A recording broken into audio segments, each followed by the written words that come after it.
बिस्मिल्लाहिर्रहमानिर्रहीम। अस्सलाम वालेकुम नाज़रीन। परसों 17 जुलाई है और कहने को तो पंजाब की 20 नशस्तों पर इलेक्शन हो रहे हैं सूबाई असम्बली की, लेकिन ये बहुत कुछ तय करने को है। मुझे इससे भी गर्ज है कि ये इलेक्शन मुस्लिम नून जीतती है या PTI जीतती है, और मुझे इससे भी गर्ज है कि इस इलेक्शन में जो भी जीते उसके बाद क्या सूरत हाल पैदा हो सकती है। PTI के हारने की सूरत में क्या पोजीशन होगी और मुस्लिम नून के हारने की सूरत में क्या सूरत हाल होगी। पाकिस्तान किस तरह की सूरत हाल से दो चार होगा, मेरी गर्ज असल वो है। मुस्लिम नून जो है वो इलेक्शन जीतती है, उसको कहने को तो 7 भी हैं, लेकिन मेरा ख्याल में सेफ ये है कि 9 नशिस्तें चाहिए कि वो अपनी हुकूमत को बरकरार रख सकेंगे। इस सूरत हाल में भी पाकिस्तान पे क्या बीतेगी, वक्ती तौर पे पंजाब हुकूमत भी बच जानी है, और वक्ती तौर पे एक बड़ा प्रेशर जो PDM, पीपल्स पार्टी, ANP और दीगर इत्तेहादी जमातों ने जो हुकूमत कायम की है, वो भी उनको भी एक सुकून का सांस मिलेगा। लेकिन गेम यहाँ ख़त्म नहीं हो रही। पहली तो सूरत हाल है कि जी इस इलेक्शन ने जो भी नतीजा निकले, इसने वायलेंस बढ़ाना है, इसने तशद्दुद, तसादुम, उसके बाद असल शुरू हो गए। इमरान खान साहब ने हर 2 सूरतों की तैयारी कर रखी है। जीतने की सूरत में जिस रास्ते पे वो गामजन है, अपने अंजाम तक पहुँचाने में उनको बहुत ही आसानी होगी या कई दुश्वारियाँ उनको दूर हो जाएंगी। और अगर वो हार जाते हैं तो उसके लिए भी उनका यही है कि जो शोर होगा है और जो मुल्की हालात हैं और जो ज़मीनी हक़ाइक़ हैं, उनको वो सोचेगा कि मज़ीद अबतरी की तरफ जाएं और जो बयानिया है या उस नारे को लेके आगे बढ़ें। आगे भी 2 चीज़ें हैं इमरान खान साहब के इन इलेक्शन जीतने में। उसमें भी चूँकि परवेज़ इलाही साहब ने चीफ मिनिस्टर बनना है, इस्टेब्लिशमेंट के लिए थोड़ी सी आसूदगी ज़रूर है कि इमरान खान साहब उसके बाद क्या करते हैं क्या नहीं करते, लेकिन परवेज़ इलाही साहब जो है वो इस्टेब्लिशमेंट की ही वॉइस होंगे। इमरान खान साहब से ज़्यादा वो इस्टेब्लिशमेंट के साथ ज़्यादा ताउन करने वाले होंगे। लेकिन एक सियासी ऑप्टिक्स होते हैं, पॉलिटिकल ऑप्टिक्स का एक अपना एक असर होता है। तो इमरान खान साहब ने तो वक्ती तौर पे पॉलिटिकल ऑप्टिक्स ही यूज़ करने हैं। पॉलिटिकल ऑप्टिक्स ये है कि वो जो जाना चाहते हैं, जाना किधर चाहते हैं। अब इसमें एक और चीज़ ज़हन में रखें, बदकिस्मती समझें, बाय डिफ़ॉल्ट समझें, हालात की सितम ज़रीफ़ी समझें कि इमरान खान साहब को जो बंदा उसकी सियासत को न्यूट्रलाइज़ कर सकता था, उसको फेस कर सकता था, उसका नाम है मियाँ मोहम्मद नवाज शरीफ। और वो सियासत से बाहर हैं। चाहे वो कितना ही उनको हुक्म चलता है हुकूमत के ऊपर, कितने वज़ीर बनवा सकते हों, कितनों को वो बाद में MNA MPS की टिकट देने के काबिल हों, कितने वो जलसे करवाने के काबिल हों, लेकिन अमलन वो सियासत से बाहर है। वो उस तरह पिच बैटल में नहीं है जिस तरीके से इमरान खान साहब मौजूद हैं। आप इससे अंदाज़ा लगाएं कि मरीम नवाज साहिबा ने, जो कि इमरान खान साहब एक मेले को भर चुके थे और पिछले 2-3 महीनों से उनकी इलेक्शन कैंपेन से मैं पहले भी अर्ज़ कर चुका हूँ, कराची से लेकर चित्राल तक वो मुसलसल, बल्कि अपने 3-3.5 साल में एक दिन भी गाफिल नहीं हुई अपनी पॉलिटिकल, सियासी, ये इलेक्शन वाली कैंपेन से, ये हल्का वाली कैंपेन से। उनकी जलसे को उनका उन्होंने किसी बिजली घर का इफ्तिताह कर रहे हैं, किसी सड़क इफ्तिताह कर रहे हैं, तो जलसा उनका सियासी होता था और वो TV पे जो उनको वज़ीर आज़म होने के नाते से भी मुयसर था और आज भी उसी तरह मुयसर है, उनको एड्रेस करते थे। अब वो ऑलरेडी इस पूरे एरिना कह लें या एक जिसको कहना चाहिए कि एक उस सर्कस के अंदर वो अकेले परफॉर्मर थे। तो उसमें देखें कि मरियम ने कोई हार्डली को 20-25 दिन हुए हैं और वो बमुश्किल मरियम ने 7-8 जलसे किए, मैं जहाँ तक मुझे लगता है, या 9। तो उन्होंने हिला के रख दिया मरियम नवाज ने। उनके जलसे और इमरान खान के जलसे दोनों जो हैं भरपूर जलसे हो रहे हैं, और एक डंके की चोट पे तकारीर भी दोनों की उतनी मुअस्सर है। इमरान खान साहब की मुअस्सर है, मरीम नवाज साहब की मुअस्सर है। तो ये सोचें कि अगर नवाज शरीफ साहब आज होते या पाकिस्तान में अभी पहुंच जाए, फ़र्ज़ किया, तो सियासत जो है वो किस रुख उठाती कि अगर मरीम नवाज साहब ने इतना असर डाल दिया है। और ये नवाज शरीफ साहब की मरीम नवाज साहब को प्रॉक्सी समझें, ये समझें कि उनका बदल तो नहीं है, लेकिन उसके लिए एक वक्ती तौर पे अरेंजमेंट है कि नवाज शरीफ साहब नहीं है। चुनांचे इमरान खान साहब को जो ये एडवांटेज है कि वो अकेले फिर रहे मैदान में। कई दफ़ा पहले भी कह चुका हूँ कि उनके पास ये पाकिस्तान की तारीफ में कभी नहीं हुआ कि अपोजिशन में एक ही जमात हो, और वो भी हमारी खुशकिस्मती या बदकिस्मती इमरान खान साहब है। यानी कि पाकिस्तान में अगर इमरान खान साहब जो कुछ एजेंडा लेके चल रहे हैं, उस एजेंडे के लिए जितने मिसालें चाहिए इमरान खान साहब के सारे हक में है। अपोजिशन के साथ अकेली पास, मुकाबले में कोई दूसरा लीडर नहीं है। बिलावल साहब सिंध तक महदूद हैं, सिंध में बहुत तकड़े हैं, इमरान खान साहब उधर जाने नहीं चाहते। असल बैटल पंजाब में हो रही है। फजलमान साहब मजहबी हद तक हैं पंजाब में, उनका भी असर बहुत कम है। ले दे के 60% पाकिस्तान का 60% सूबा जो है आबादी का पंजाब, उसमें इमरान खान साहब अकेले, और उनका जो मद्दे मुकाबले नवाज शरीफ साहब जो हैं वो सियासत से बाहर।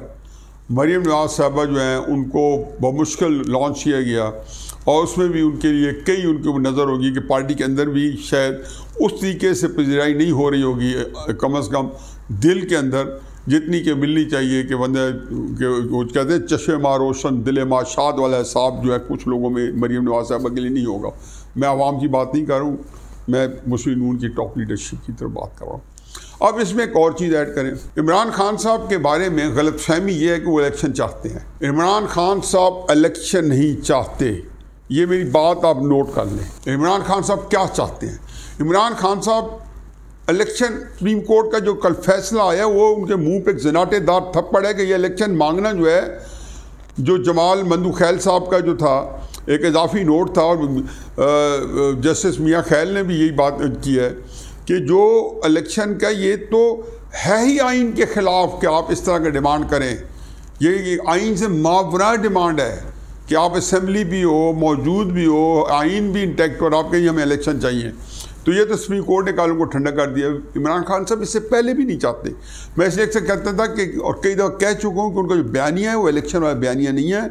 उनका बयानिया जो है वो एक तसादुम वाला बयानिया है, और मैं उसी तसादुम वाले बयानिया को उजागर करूँगा, और यही मेरा आज का मौजू है। तो इमरान खान साहब को ये पता है कि जो बयानिया है वो इलेक्शन वाला नहीं है। वो आज भी उन्होंने यही बयान दिया है कि जो डाकू है मुझे और फौज को लड़वाना चाहते हैं।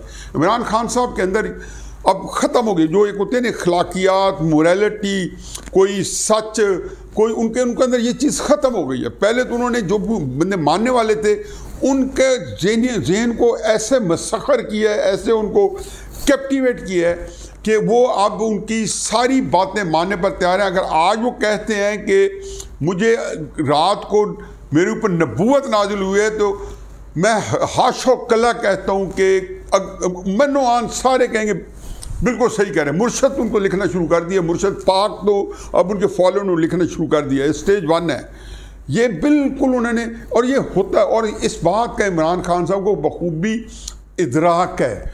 वो इसका पूरा अंदाज़ा करके बैठे हैं कि इस वक्त जो उनका क्राउड है वो उन्होंने उनको पूरी तरह कैप्टिवेट कर लिया है। ले दे के जो बंदे कुछ एस्टेब्लिशमेंट से डरते थे, या एक कदम एस्टेब्लिशमेंट की तरफ था, एक तरफ इमरान खान की तरफ था, वो इमरान खान के प्रेशर में शेख रशीद, फवाद चौधरी ये लहजा नहीं अपना रहे। वो पब्लिक को जो देखते हैं, पहले इमरान ने उनको तैयार किया, और वो पब्लिक जो है उनके जो साथ खब्बे सजे लेफ्ट राइट बंदे हैं, उनको पब्लिक उन पे गालिब आ गई है। चुनाचे आप ये जेल में रखें कि इमरान खान साहब के करीब जो पब्लिक है जो सारी है, वो इमरान खान साहब को मनवान नबी मानने पर तैयार हो जाएगी। और ये आप देखें कि जब वो कहते हैं ना कि अल्लाह मियाँ मुझसे वह पूछेगा कि तुमने मेरा पैगाम पहुँचा दिया है, तो रसूल सल्लल्लाहु अलैहि वसल्लम का आखिरी खुतबे के लफ्ज़ जो मैंने कल भी बताए थे वो अदा फरमा रहे हैं। कहते हैं कब्र में आपसे हिसाब होगा कि आप हक के साथ थे या झूठ के साथ थे। अपने आप को वो हक कह चुके हैं, बाकियों को इसका मतलब वो कहते नहीं है, लेकिन सबको काफिर कह रहे हैं, क्योंकि ये वो तकसीम है जो हक और बातिल की है। बातिल कुरान के नज़दीक कुफ्र है, जो कि इमरान खान साहब बखूबी जानते हैं, और इस हद तक तैयार कर लिया उन्होंने हक तक, और बातिल खुद बहुत इसे उकस किया जा सकता है। इस सूरत हाल में कि जब वो जो है इंतकाम लेना चाहते हैं, इलेक्शन वाला बयानिया नहीं है, तो किधर जा रहे हैं? वो इनफैक्ट तसादुम की तरफ जा रहे हैं। फ़ौज के बारे में उन्होंने कहा हम लड़ाना चाहते हैं, लेकिन असल मसला ये है कि फ़ौज में वो जनबाजों को शामिल नहीं कर रहे। 2-4 बंदे जिनको उन्होंने अपने अंदर आइडेंटिफाई किया होगा उसको शामिल नहीं कर रहे। मिस्टर एक्स को शामिल नहीं कर रहे, मिस्टर वाई को शामिल नहीं कर रहे। वो इनको वो समझते हैं कि क्योंकि एक और जो बड़ी अलार्मिंग बात है कि बहुत सारे लोग हैं जो अपना लुत्फ चलने के लिए, जिसमें से साबिक फ़ौजी हैं जो नए नए रिटायर हुए हैं या कुछ पिछले 5, 7, 8 साल में सीनियर रिटायर्ड फ़ौजी ऑफिसर हैं, वो भी एक अंदर उन्होंने लगाई हुई है, सुरंग लगाई हुई है, खोद रहे हैं और फ़ौज के अंदर नकब लगाई हुई हैं, और वो ये देख रहे हैं कि किसी तरीके से इन हालात में मज़ीद फ़ौज के अंदर कन्फ्यूजन फैलाया जाए और फ़ौज के अंदर फ़रात तफरीद जो कि कभी सोची ही नहीं जा सकती थी, उसके अंदर एक काउंटर नैरेटिव जो है चुप कर घुसाया जाए जो कि घुसा हुआ है। बेशक उसको पिजराई नहीं मिल रही होगी या खुल के नहीं मिल रही होगी, अंदरूनी खाना मिल रही होगी, तो ये उन्होंने एक अंदर से भी नकब लगाई हुई है और वो फ़ौज को अंदर से कुरेद रहे हैं। अब असल बात यह है कि इमरान खान पे चाहते क्या हैं? इमरान खान इंतकाम चाहते हैं। इमरान खान एक इंतहाई मुंतक़िम मिजाज आदमी है। उनको इस वक्त ये सब की हमारी गलत फहमी है, ये उनके जो नौरतन उनकी गलत फहमी है, उनके मानने वालों की गलत फहमी है कि इमरान खान दोबारा इलेक्शन चाहते हैं। इमरान खान को अच्छी तरह पता है ये इलेक्शन का नैरेटिव नहीं है, ये बयानिया इलेक्शन का नहीं है। इमरान खान इंतकाम चाहते हैं जनरल बाजवा से, क्योंकि उनकी शख्सियत, उनकी नफ्सियात के अंदर जब भी किसी ने उनकी तौहीन की है सियासत में आने के बाद 1996 के बाद, उनकी बेशुमार दफ़ा ह्यूमिलिएशन हो चुकी है। वो सबको अंदर जज़ब कर लेते हैं कि उनके पास उस वक्त वो चुप करके बैठे रहते थे कि मैं इसको आराम से निपटूंगा। उन्होंने उस मुकाम हासिल किया तो आपने देखा नहीं कि जिन जिन लोगों ने सियासत में उनको नीचा जाना, कमज़ोर जाना, हेच आना, कमतर जाना, उनमें से किसी को उन्होंने 2018 का बख्शा नहीं। वो इस तरह कहते हैं जैसे कुछ ज़ाती इंतकाम लेके फिरे। असल वजह ये थी कि पिछले जिसको कहने ये 22 साल की सियासत थी, वो 2018 तक की जो सियासत में जहाँ जहाँ उनको सुदकी हुई है, ह्यूमिलिएशन हुई है, तज़हीक हुई है, उसका वो गुस्सा और बदला निकाल रहे थे। चाहे वो नवाज शरीफ की सूरत में था, चाहे जरदारी की सूरत में था, जिस किसी की सूरत में था, मुशर्रफ के ऊपर भी इस तरह सड़के पड़ते थे।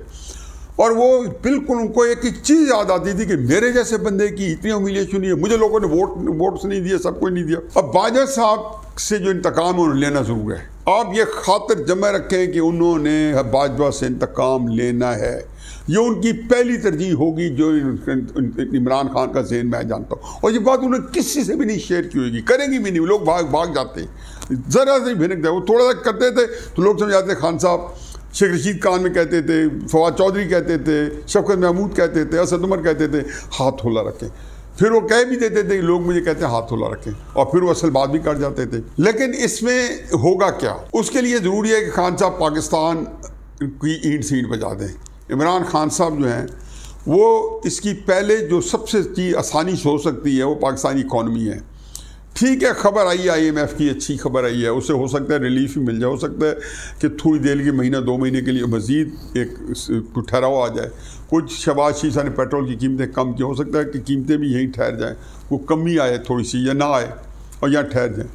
लेकिन इलेक्शन जीतने की सूरत में उन्होंने इसको मज़ीद इसके ख़िलाफ़ इस्तेमाल करना, उनको पता है कि उसके बाद क्या इस्तेमाल करना। पंजाब उनके पास आ गया, वैसी खबरें ख़त्म होगी और ऐलान जंग उनके लिए करना आसान हो जाएगा और वो पंजाब से बैठ के लड़ भी सकते हैं।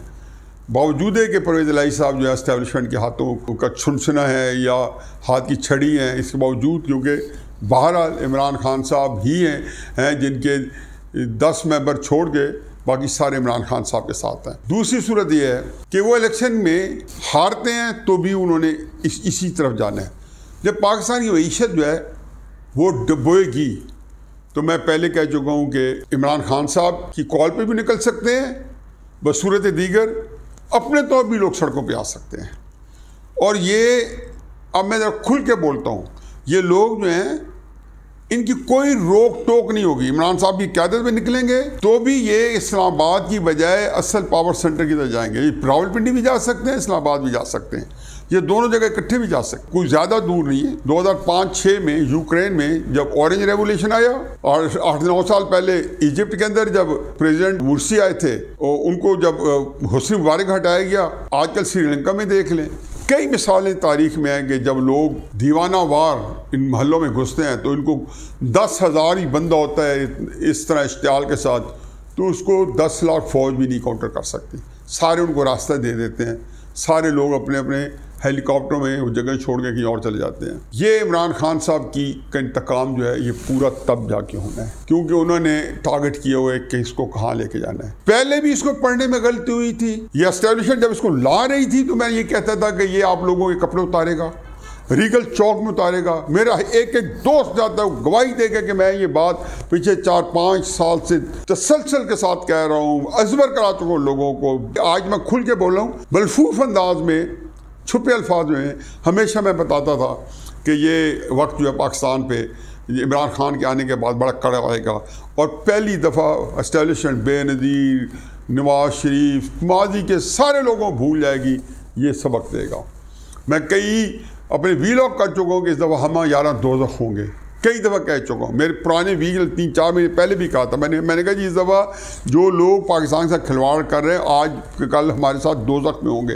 ये पाकिस्तान अल्लाह ना करे दोज़ख बनने को। 17 जुलाई के बाद जो पाकिस्तान, मेरे अजीज़ हमवतनों, आप देखेंगे एक पूरा मंजरनामा चेंज हो जाएगा। आपको किसी को भी इक़्तिदार में इस बात का अंदाज़ा नहीं होता।